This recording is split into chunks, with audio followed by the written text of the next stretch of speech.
Okay, welcome to the first proper episode of ProAV Live. I did a little warm-up stream on Friday, but this is the first real episode because this is the first one that I am joined by a guest.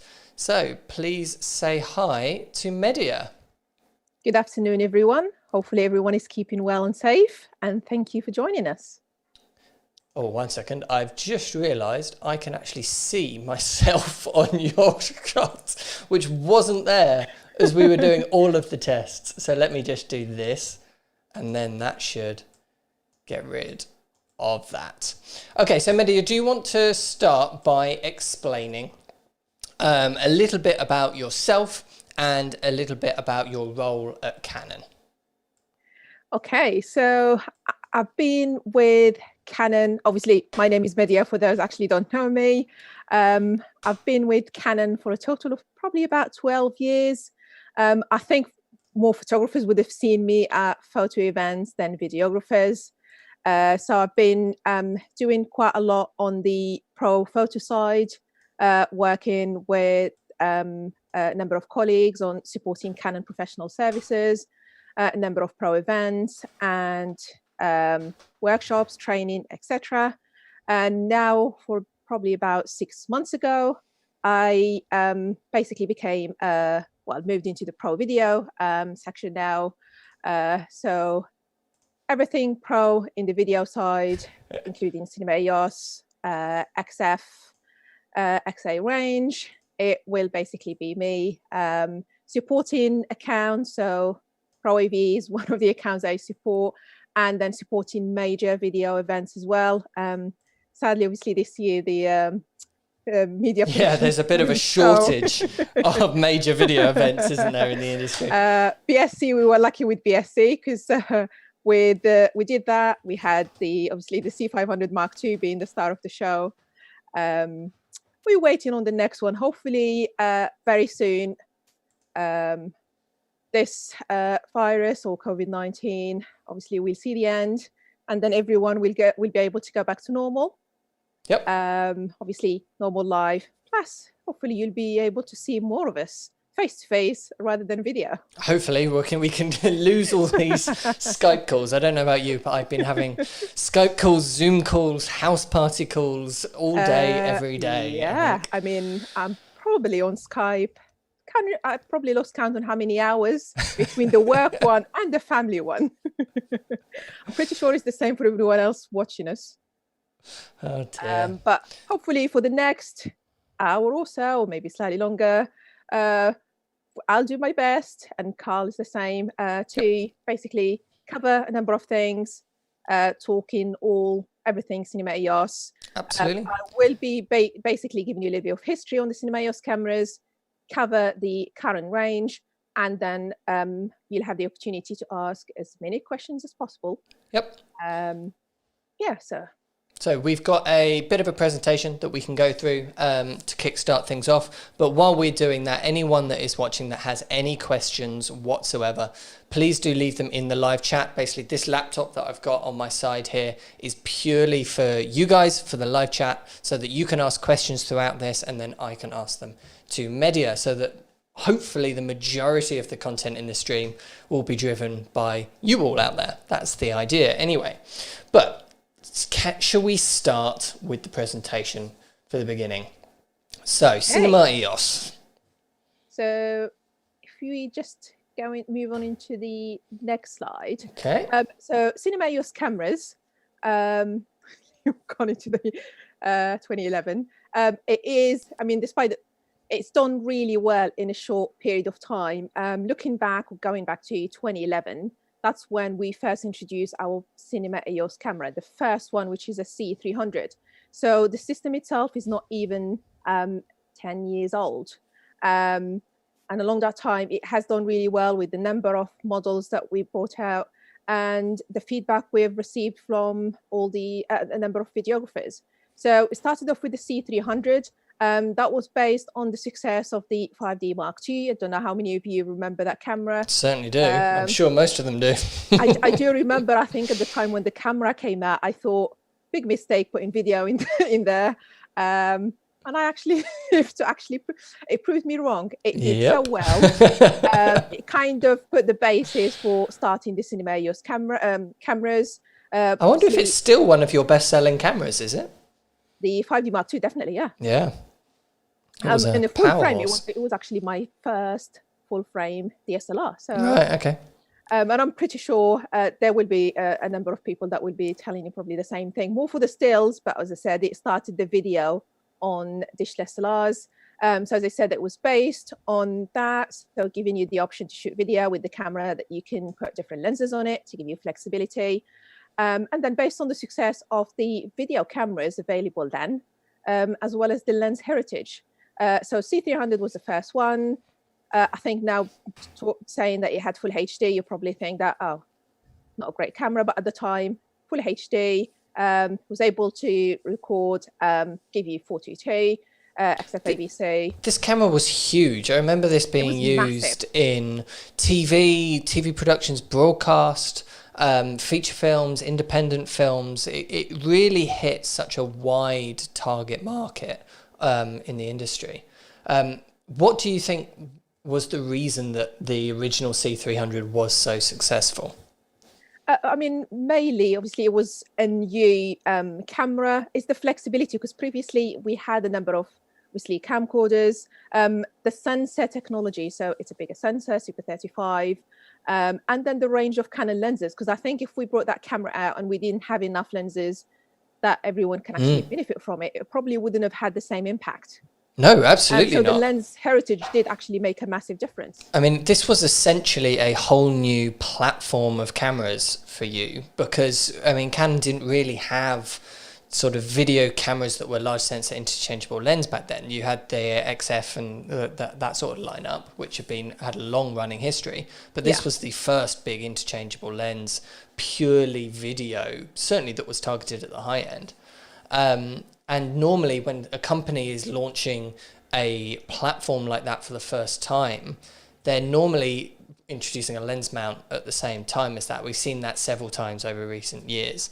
And that often works brilliantly, but of course that requires a huge amount of work from the manufacturer to mean that there are actually some decent lenses available on launch. Whereas you guys must have had hundreds of EF lenses that were easy to, people probably already owned a lot of them before they even bought the C300 for the first time.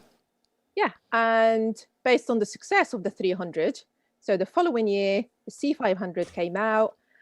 So it had loads of features from the C300, but it was able to record 4K and RAW externally as well. And as I said, so that was, again, the step up from the 300. Same time, obviously, thinking of those maybe not having enough money that they can get up to the 300 or the 500. The C100 was the budget camera, again, full HD, AVC HD in terms of the recording. Actually, going back to the first three, so they were, you had manual focus. So you, towards the end of basically, or just before the cameras were getting replaced, you did have the option to do a feature upgrade on the 100 and the 300.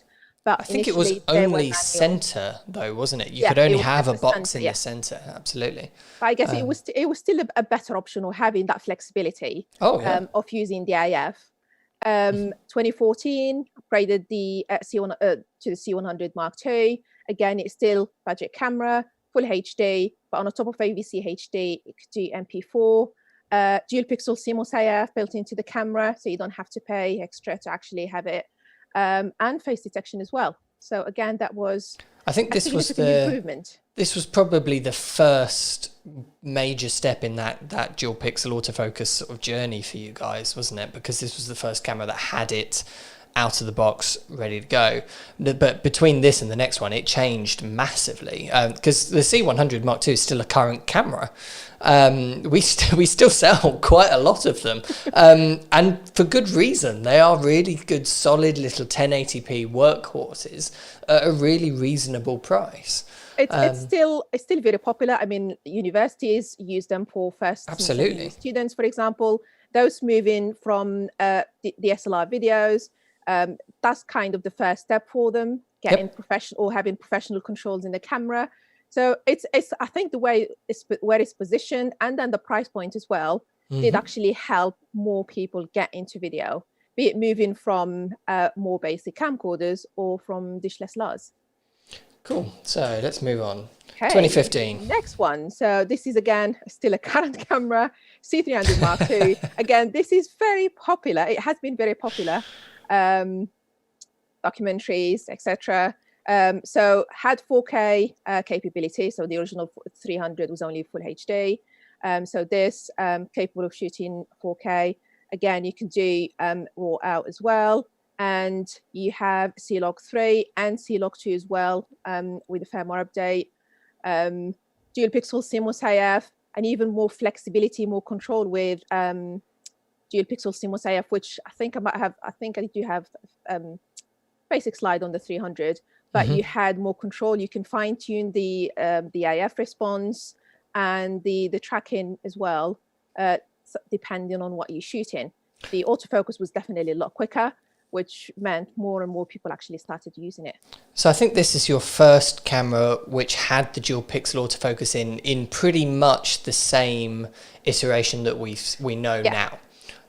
Because if you use the C100 Mark II or certainly one of the older cameras, the autofocus is very different. It feels different, it operates in a different way, it's controlled in a different way, and it certainly performs in a different way. Whereas I still use the C300 Mark II. That's the camera that I use for the majority of my videos to do my piece to cameras. And the face tracking is nearly as good as the latest cameras is, which is quite remarkable for a camera that's, well, 5 years old now. Yeah. It's still very good. So that's the main thing. It's still capable of doing what most people, I mean, at the moment, I think looking at the majority of people, 4K is still enough. Absolutely. I think going any higher and then you start looking at obviously upgrading everything that you use. So. Okay, so C700. Yeah, so C700, like a full production camera, that basically became our top of the range camera, 4.5K CMOS sensor, still a super 35mm sensor. I think it is, again, this is one of the cameras that did really well, but because of where the price point, it's a very difficult price point for you guys to break into with this camera, because essentially I've used this camera a couple of times and it does feel very much like using the C300, but just in a much larger body, which of course when you're up on those productions is what you want. You want a large body like that. You want to be able to have crew around it. The side panel on the operator's, sorry, not on the operator side, on the assistant side is fantastic. The fact that that can break off and swivel around is lovely. It's a really lovely idea. Yeah, I mean, it had the option obviously to record ProRes into a CFS card. Obviously, with the codecs, you can record RAW. So it did actually give a lot of flexibility. Yeah. Probably your first camera with ProRes in, right? Yeah. So where did we go after that? Okay, 200. One of my favorite, actually. It's not my most. I mean, it used to be my favorite, but actually, probably now the 500 Mark II might be. Yeah, it's hard not for the 500 Mark II to not be a favorite, isn't it? So let's say my second favorite. Still a super 35mm sensor, but what we did with this camera is actually we introduced Cinema Raw Light, so giving you that flexibility to record RAW internally without having to spend more money getting external recorders. 4K, as I said, with Cinema Raw Light flexibility, and it made the workflow much easier as well. So you have C-Log 3 in it that gives you up to 13 stops of dynamic range, and then using the Canon software, you can actually push and apply C-Log 2. You can push your dynamic range up to 15 stops, which is great for where it sits, again, looking at the price range of that camera. Touch AF as well. I mean, that screen became very popular. The fact that you can actually touch on the screen to choose where you want the camera to focus. That's a good point. Again, keep pointing out the first cameras to do each thing, but that was the first camera for that touch screen operation. Significant improvement in terms of the AF speed. So yeah, it's still doing really well. Absolutely, and for good reason. A lot of flexibility with the Cinema Raw Light. So with the file size is a lot smaller compared to your standard RAW, but you get a lot of flexibility with it. And it's almost like having two cameras in one is how I talk about the C200 when I talk to customers about it, because it's almost straddling in the price between, it's a bit expensive if you only want the MP4 side of the camera, and then it's really quite affordable if you only want the RAW side of the camera. So it sort of straddles between the two worlds. But for the people that is useful for, anyone who does corporates or anything like that, where you're dramatically scaling the production value of your projects from day to day. So you can be doing a really quick turnaround job on one day, which you still want it to look good because you want every job to look good.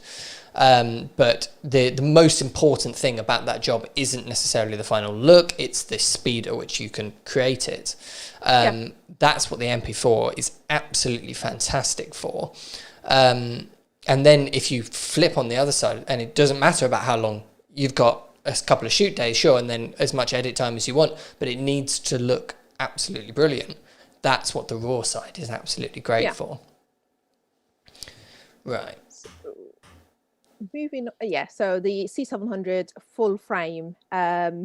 So moved from the Super 35, the first full frame in our range, obviously based on the C700, but it's a 5.9K CMOS sensor, which is the similar sensor to what we have on a C500. So 5.9K full frame flexibility, the option to record Super 35 as well as Super 16, higher frame rates, still keeping the option to record obviously RAW externally, RAW 2:2 codecs and ProRes flexibility as well.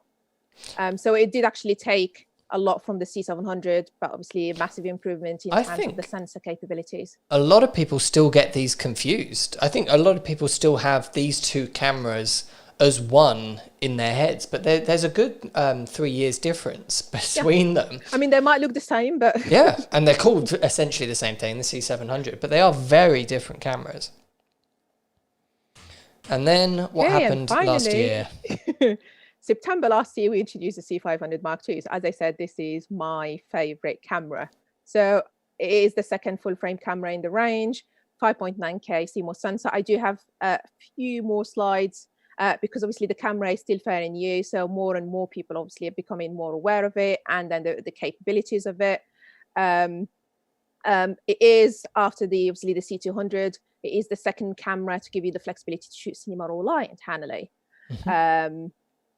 Using CF Express cards, 42210-bit, because that's what was one of the limitations of the C200 when recording internally, and then the modular design, which everyone loves about it. So you can build it up from single camera operator, run gun, into a full production camera with the extension unit, changing the mount yourself, which I said I'll cover a little bit more in the upcoming slides, but just to give you an idea. So hence it is, I think, probably slowly becoming everyone's favorite cinema EOS camera. So this screen is effectively now all of the cinema EOS lineup, if you like.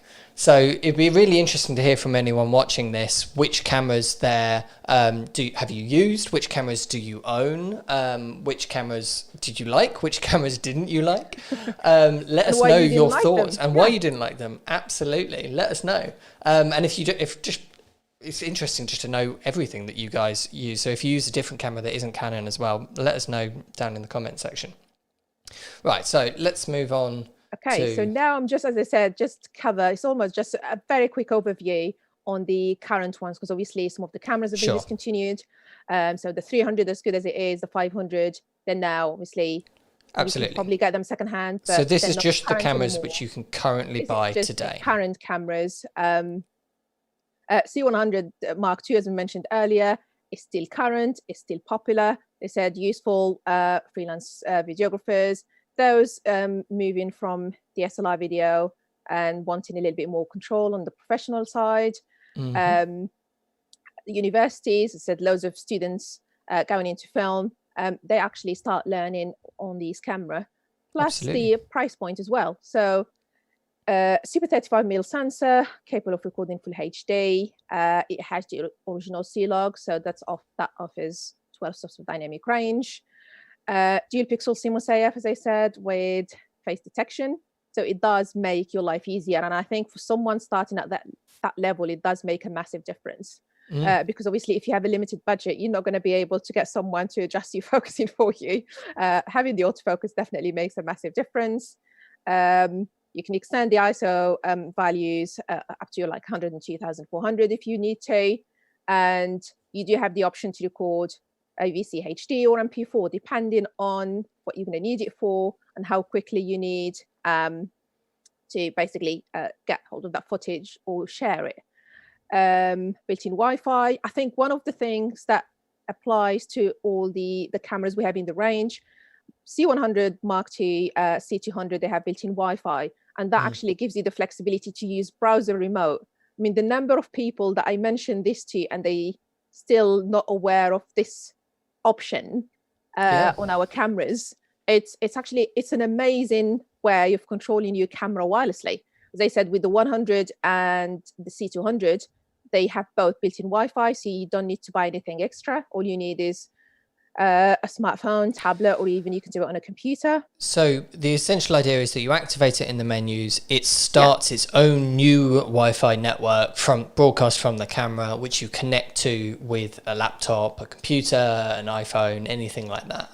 And then so you'll lose internet on that device, obviously, because it's not connected to a normal Wi-Fi network, but you'll get direct access over the camera. And do you get a live view of what you can see? So you can see what the camera is seeing, and you have all the controls, even when it comes to, obviously this camera doesn't have it, but focus guide, for example, you still have control over that when using the browser remote. So it does actually give you quite a lot. For those using, again, going back to the 100 Mark II, for those that need a 422, then you'd have to record externally via HDMI. Again, it's been popular combination, the C100 Mark II and then an Atomos, for example, to give you that flexibility. And then the camera is only available in EF mount. Again, as I said, because of where it sits in the range and the features, it does make sense to have it as an EF mount. So. Let me know if anyone out there disagrees with me, but I can't imagine people using PL glass on a camera at the C100's level. Potentially. If anyone does, please let us know. Yeah, let us know. I suppose maybe if you're just using the same camera but then hiring in a glass just to try it on a project or something like that, maybe. But the other thing I wanted to talk about, just while we were on the slide of the C100 Mark II, is Mehdia, you will be bored to death of me talking about this, as we've spoken about it in many, many meetings before. But if there was one camera that I would love Canon to update, it would be the C100 Mark II. Now, let me know, people watching this, whether or not you agree with me, whether or not you have any suggestions for what that camera should look like, what features, what would you give an updated C100 camera to differentiate it from the smaller cameras like mirrorless cameras and the C200, the C300, the C500, those lineups of cameras. What do you think a 2020 C100 would look like? That would be interesting. I mean, Mehdia, what do you think? Actually, see, I've been asked this question now because obviously the C100 Mark II has been around for quite a while. Sure. And at every event, we always get asked about products, future products. And the C100 Mark II is definitely one that everyone is waiting for it to be upgraded. Yep. It's actually quite hard to guess what it will have because obviously everyone wants 4K, which is fair enough. Yep. Probably we'll have to go C-Log 3 if you want to up the dynamic range. Yep. Dual pixel CMOS AF, I mean, is now given in our cameras. Sure. But I think anything more than that, and then you start to get closer to the 200. Close to the 200, and that's the tricky bit. It is very tricky. It is very tricky. I mean, because essentially it doesn't need to do too much more. 4K would be nice, absolutely. But primarily the people that are buying the C... I suppose part of the problem that is currently there in the lineup is that if you want to step up to the C200 levels, you've got to pay for the raw side of the camera. Yeah. So... essentially, there's probably a few other things that wouldn't be needed on the C100 lineup that is there on the C200, other than just the RAW. But I think that would definitely be my go-to starting point. But as I said, I would love to hear what people think. It would be interesting on to see something what like everyone that. thinks. Absolutely. Right. Okay. Next one, the 200. Again, so as I said, this is still a Canon camera. It's still a very popular camera purely because of the cinema raw light.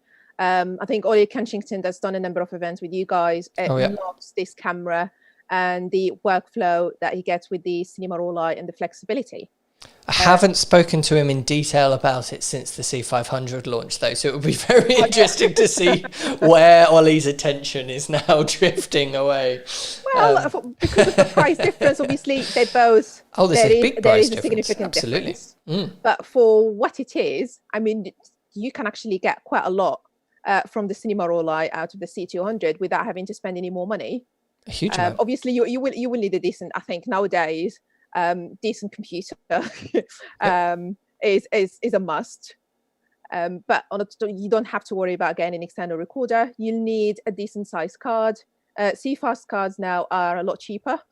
that is a big thing. Yeah, the difference between CFast II and CF Express is massive for the same amount of gigabytes. And so that alone, I mean, the media wise is a little bit strange on the C200, isn't it? So should we explain the situation with some of the media for people that might not already know about that? Because there's two different types of media drives, aren't there? Yes. Are we... Okay, so this is just a slide summarizing the key specs. So as I mentioned earlier, the C200 was our first camera introducing cinema raw light. So the camera is capable of recording cinema raw light 4K DCI up to 60 in 10-bit or up to 30 in 12-bit. You can get up to 120 frames in full HD, so cinema raw light recording, 4K MP4, and added with the firmware XFAVC as well. Wide dynamic range, so you have C-Log 3 that you can apply in camera, and if you want that flexibility to push it to 15, if you're recording in cinema raw light, you can do that with the Canon software.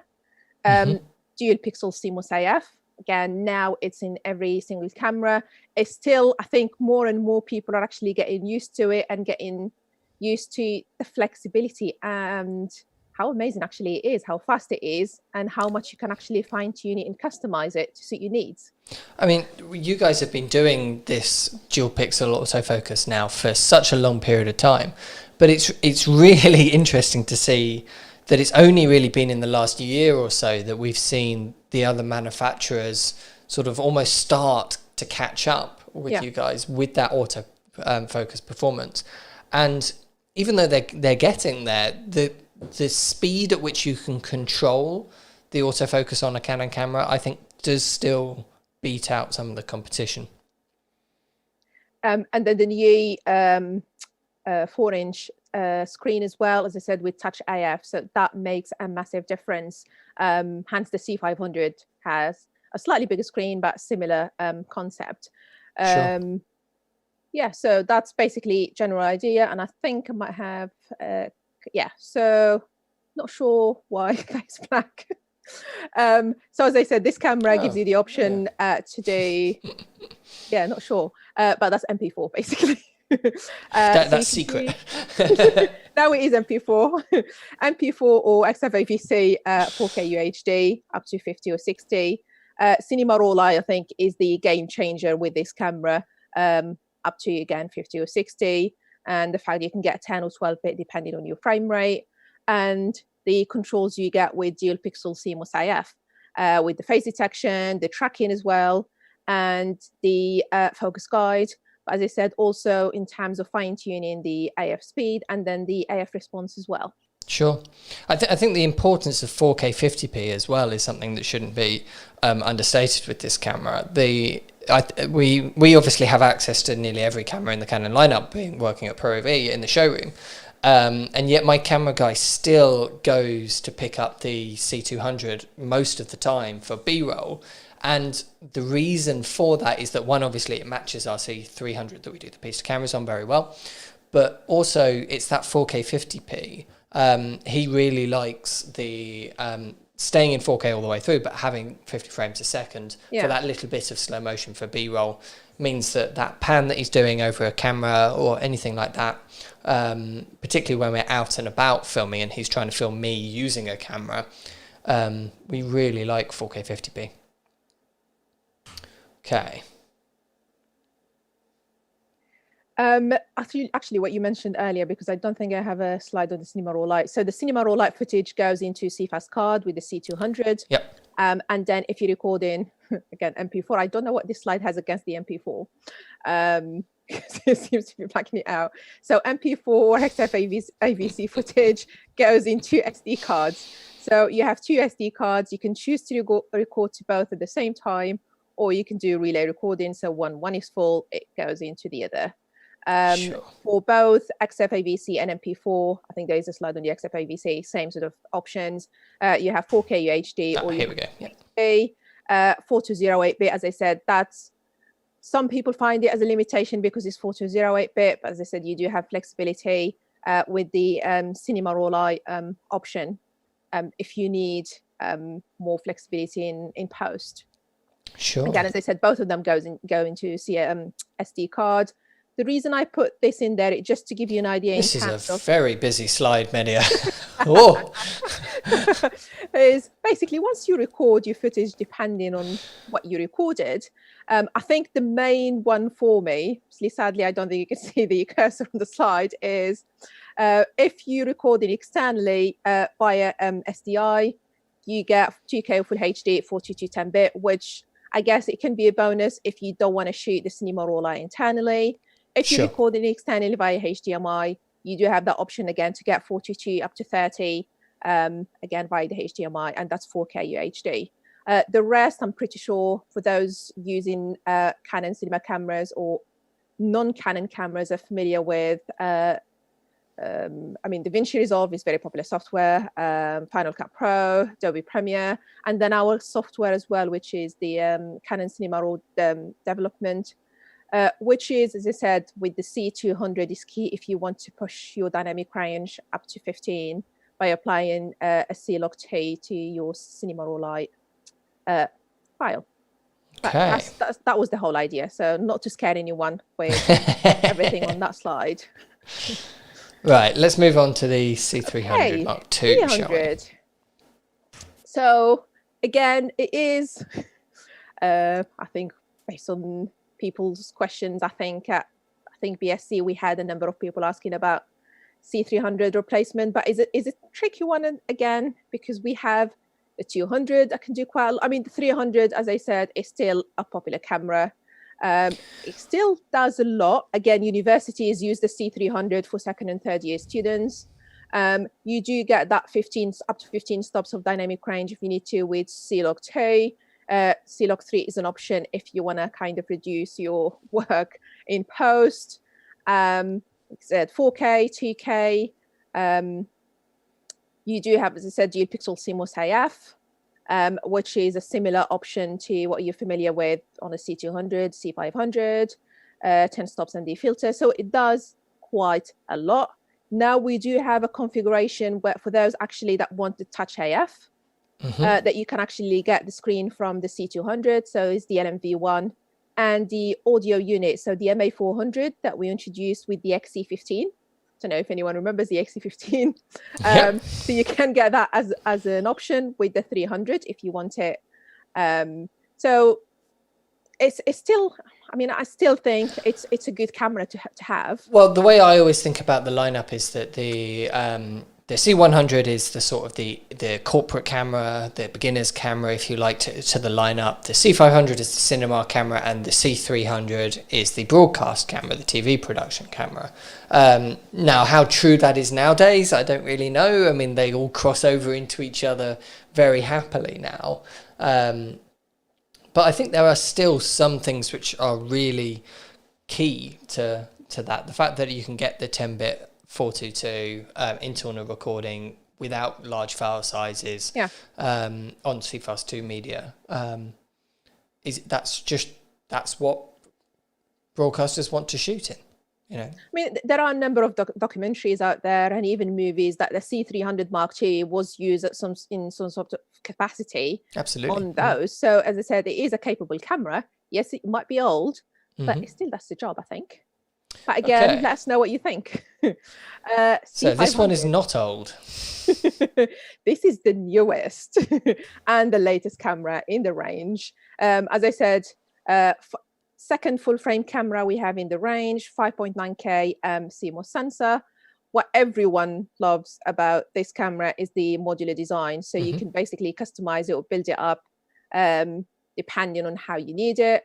By default, it comes with a standard EF mount. Now, how has that modular design and the interchangeable mounts been received by people? Because that's something that is very new for you all. Everyone, based on all the feedback we've had with all the C500 events we've been doing, everyone loves that, and they started kind of building it up the way they wanted it to. So in our head, we thought, okay, probably the starting point will be changing the mount to PL. That's most likely with most people. And then adding an extension unit, especially the extension unit 2, for those if they want to obviously having access to additional ports as well as the V-Log. But we've had people actually requesting the EVF V70. So the viewfinder that we introduced with the C700 has become very popular with this camera. Certainly has, and it just proves that, as I said, you can basically build it up in most of the accessories from like the C200 or the C700. You can basically use on this camera, giving people the flexibility. The mount you can change yourself, so you don't have to actually send it to a service center and having to wait for it. Literally 4 screws, and it takes you 2-3 minutes to do. And as I said, whether you're a single camera operator or we're talking about large production companies, the C500 Mark II can actually suit the need of everyone. Okay, so I'm keen to get onto some questions. So let's start whizzing through some of these, shall we? Okay. So file formats. Oh, are we? Well, shall I skip through any? I mean, we've talked about some of this, haven't we? Yeah, I mean, I did have a slide on the 1DX, but I guess we wait and see what the questions are, so we can talk about the 1DX. Let's skip through. Yeah, I know obviously it's not part of the cinema cameras, but it's one of those cameras because of the. It has cinema raw light. Yeah, well, we're not calling it cinema raw light, but okay, it does have. It has raw of some form of raw internally, which is amazing. So I mean, when I first saw the full spec of this camera, I thought, wow. I mean, it is primarily a stills camera, but the video features on this camera are amazing. So 5.5K raw, 12-bit, and that's up to 50 or 60 frames per second.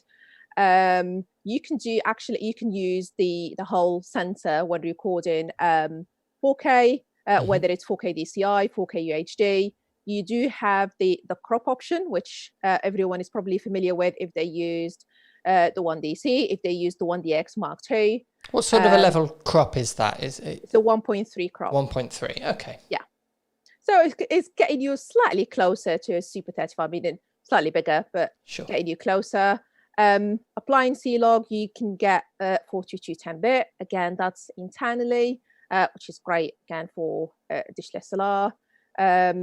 When you apply the C-Log, you end up with HEVC, high efficiency video codec, H.265.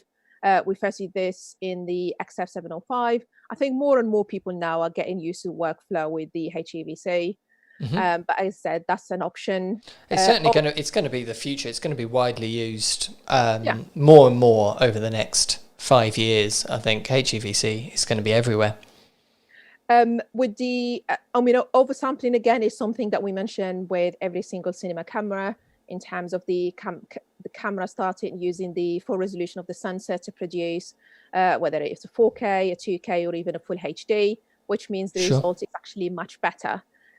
Dual pixel CMOS AF, with this one you have eye tracking as well, so even more precise when it comes to the autofocus, manual focus speaking, focus guide, and you can actually grab frames from the still. So if you shoot in RAW, you can get up to 16 megapixel still from the RAW file, or you can get just over 8 megapixels out of a standard HEVC file or an MP4 kind of wrapper. So why do you think it is that the C the 1DX, I even called it the C, the 1DX Mark III has such capable video specs, because I was really quite surprised when I first saw this spec list on the 1DX Mark III. Is it just for photographers that also do some video at the time? Is it because you're seeing more and more people do both? Or is this meant to appeal to the video crowd as well? I mean, more and more people are shooting video.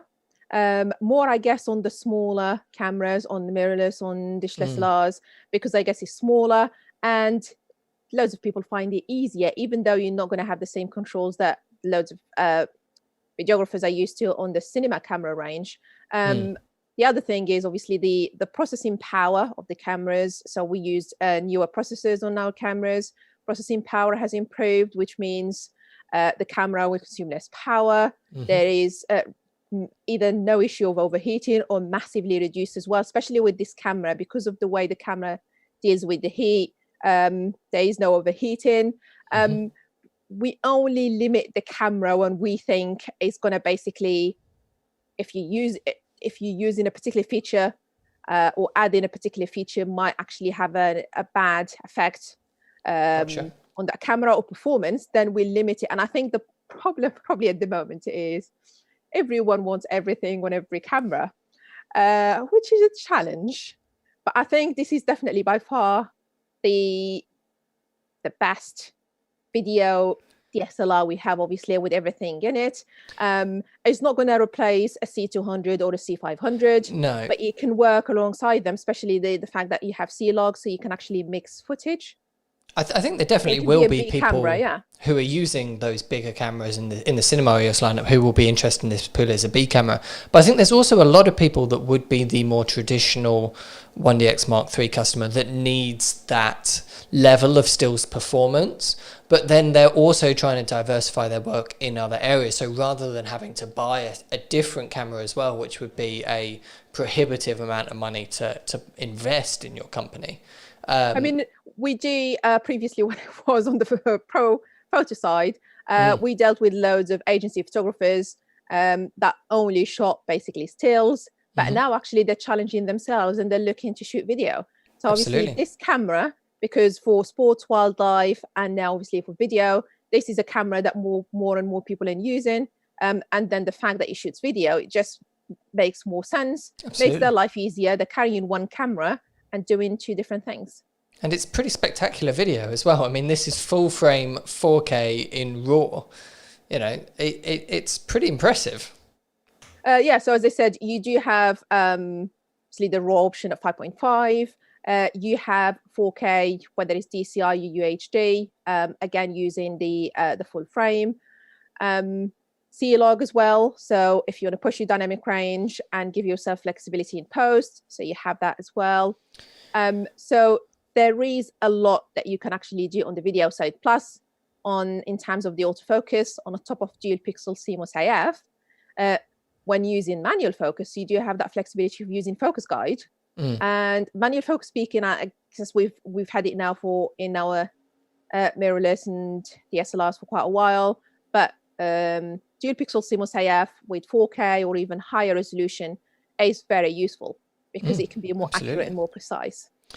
So I reckon we've talked about current cameras for long enough. Do we want to talk about non-current cameras? I mean, I put this one. I wasn't sure if anyone was going to ask anything about this camera. Obviously, we've had a couple of development announcements stating bits and pieces about what the camera is capable of doing. I just basically put this slide just to show everyone what we've told everyone so far. So if there is something that is not on there, it means it's in a future camera and we can't talk about it. But of course, again, this is looking very impressive. It certainly is. I mean, some of the specs that are on here that you guys have announced already. I mean, the headline is obviously 8K using the full width of the sensor at 30p with dual pixel autofocus. Now, how much interest there is in actual 8K and the file sizes that can do, I don't know. But what that suggests about what the camera is capable of doing at the lower resolutions as well is really quite impressive. Yeah, so it is exciting times, I guess. Absolutely. And Okay. you had one last little slide here at the end. Yeah, so this is basically, so 20th, Monday, the 20th of April at 6 p.m. So UK time, Canon USA will be doing, obviously, with this, when everyone is restricted, face-to-face meetings and conferences obviously are not possible. There will be a virtual press conference by Canon USA for new professional products and technologies announcement. So hopefully you guys, or anyone interested, will be able to join that. So it's 1 p.m. USA time and 6 p.m. UK time on the 20th of April. I can share the link with Carl and then he can put it on the ProAV website if that helps. Absolutely. And I'm sure Okay, we and will be then- doing plenty of content around this as well at the time. So let's Question change time. over to question time. Okay, so if anyone out there has got any more questions they want to add, please put them in the chat. Let's go through some of them. So Tyler Edwards says, why was time-lapse movie mode omitted from the 1DX Mark III? I love my 1DX Mark III, but I'm really missing being able to take time lapses. Maybe in a future firmware update. Sometimes the decisions that Canon makes, obviously, the additional features that we feedback, obviously they're done because they're listening to feedback. Why we don't have it on the 1DX Mark III, not sure. I mean, you can have obviously additional accessories that will allow you to do it. Well, I know people obviously are used to it on a 5D4, because you have that. But with the interval timer, you can kind of be able to actually. I would absolutely love to see a time-lapse mode in there, because when you are caught out and you want to, I didn't expect to have a time-lapse opportunity, but actually that's incredible and I want to capture that as a time-lapse. Having that built into the camera is absolutely fantastic. But I do still, the majority of professionals out there that I'm talking to about time-lapse are still doing it with external controllers, an intervalometer of some sort. You can make them, third-party people make them. Because they're under control, so... Absolutely. It means that you have much more fine control over the settings while you are shooting it. But also when you bring it into post-production, you've got much more. You can work in RAW for a start because it captures raw images. You can work with image sequences. You can go in, you can have much finer control within After Effects on things like any flicker that might have occurred, or any details that you want to paint out, or anything like that. You get much more control doing it that way. So I would imagine people depends on the feedback. We usually, I think based on the volume of the feedback, if it's something that Canon sees after the number of people actually feeding it back that they need to update the camera, they will definitely do it. Sure. But I guess we just have to wait and see. Okay. So we've got a couple of C100 Mark II owners. Amazing. Tyler Edwards again has come back saying, love the C700 shooting on a few tomorrow. That sounds amazing. Ooh. Tell us more about that, Tyler. Leighton Cox says he sold his C100 Mark II just under 2 years ago when I was only using it on personal jobs and YouTube videos. The base camera now for every job that he was on was the FS7. Yeah, absolutely. We do see that very widely used throughout the industry is the Sony FS7. But it will be very interesting over the next year or so what happens there. Because not everyone, a lot of people are swapping over to the FX9, but not everyone is swapping over to the FX9. We have seen C500, quite a lot of FS7 customers now changing over to the C500 Mark II. So it will be very interesting to see over the next year how that is, the production landscape gets split up, if you like. Yeah, when we announced obviously the C500, there was a lot obviously noise again with the FX9.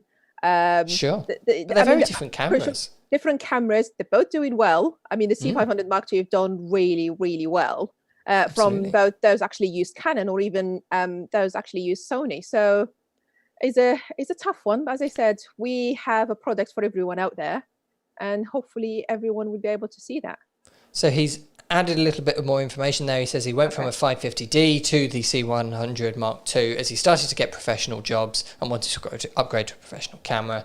He thinks it's the perfect entry to self-produced projects and low-budget professional work. I couldn't agree more.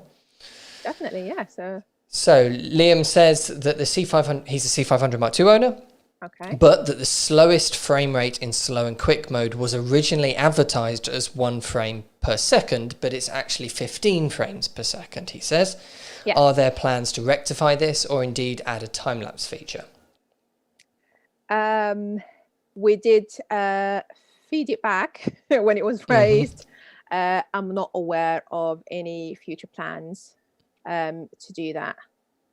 Yep. So not sure on that one. It is something that, again, we can check, we can feed it back to you guys, and then you can put it on your website for everyone to see. But at the moment, I'm not aware of anything that we'll be doing to fix that. Fine. It's got another one saying on the C500 Mark II, can you fix the output so that you can use both the HDMI and the monitor out at the same time? By monitor out, I guess you mean the SDI, which is labeled monitor, rather than the actual monitor on the camera, which is the video port.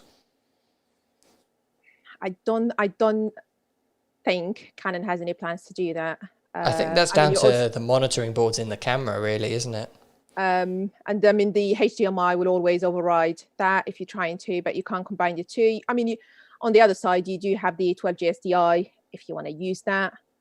So probably that could be an option, but I can't see. I mean, depending on how easy it is to do, but again, I'm not aware of anything or any plans to do that. Sure. So, the C200.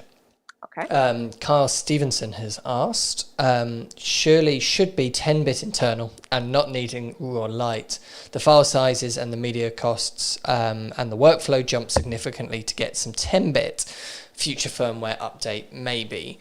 I mean, personally, if you're jumping up to the raw just to go from the 8-bit to the 10-bit, I'm not entirely sure that's worth, like you say, all the extra media costs, the file sizes, the workflow, everything like that.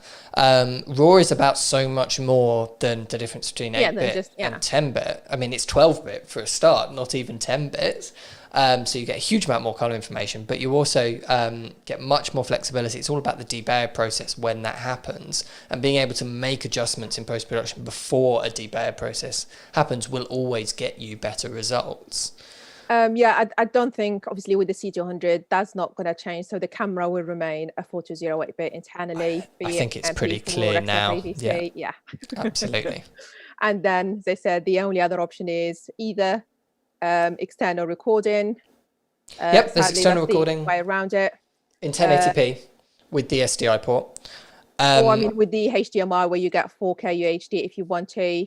As long as you're shooting up to 30, then you get a little bit more flexibility. But internally, I'm pretty sure nothing is going to change on that. But sure. Okay, so that is the end of the questions. Oh, okay. So right. I guess in discussion we probably covered most of the questions. I think we probably did. We probably did indeed. Right. Okay. Let's call it there. Thank you so much for joining us, Mehdia. A little bit of information for the people watching. Tomorrow is, well, firstly, you can watch streams like this live after the fact. You can't watch them live, but they're going to be recorded on YouTube and they'll be available on YouTube to watch back. So if you want to watch back any of this for any of the information, please do that and look on our YouTube channel. Tomorrow I'm going to be joined by Philip Bloom and we're going to be discussing the perfect camera. Basically, we've put out on social media. He actually originally did it as part of his FX9 review, but we've put it out since as just a general, what features do you all think as creating the perfect camera? What features are you most interested in looking at when you're looking at new ones? This will be an interesting one for you guys. It does actually sound very, very interesting. Be quite a good little bit of research and development for you all over there. It's good to listen and see what actually everyone is thinking. Absolutely. I mean, the big message with something like this is that there is no perfect camera. We will be discussing that in detail. Different cameras for different jobs and for different people's needs. But which features people are prioritizing over the others will be very, very interesting to see. And then on Friday, we've got Alistair Chapman joining us for some Tech Terms Q&A as well. And then next week's schedule will be announced probably towards the end of the week. But for now, thank you very much for joining me, Mehdia. Thank you for your time. For everyone as well. Absolutely. Thank you for Hopefully everyone. They found it useful. Yes, indeed. And I hope everyone is staying safe and well out there. Yeah, please stay home and stay safe. Absolutely. Thank you very much, Mehdia. Thank We'll you. see you soon. Bye, everyone.